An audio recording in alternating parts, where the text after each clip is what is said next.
કાંઠાથી વિજયનગરનું પોળો forest પ્રવાસીઓ માટે બંધ કરાયું। વિજયનગરના ફોરેસ્ટ નાકાથી વણજ ડેમ તરફનો રસ્તો બંધ થયો। વણજ ડેમથી વિજયનગર તરફ જતો પોળો વિસ્તારને રસ્તો બંધ થયો છે।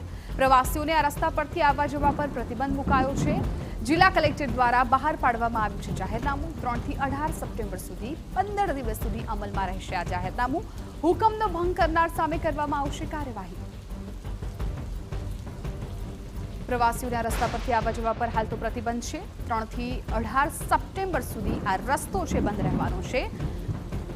પ્રવાસીઓ રસ્તા પર નહીં જઈ શકે એટલા દિવસ 15 દિવસ સુધી અમલમાં રહેશે આ જાહેરનામું। જિલ્લા કલેક્ટર દ્વારા આ જાહેરનામું છે બહાર પાડવામાં આવ્યું છે। જો કોઈ પણ લોકો આ હુકમનો ભંગ કરે છે તો તેમની સામે કાર્યવાહી કરવામાં આવશે।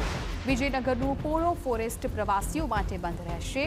15 દિવસ સુધી જાહેરનામું બહાર પડાયું છે। ત્યાં સુધી કોઈ પણ પ્રવાસી અવરજવર નહીં કરી શકે।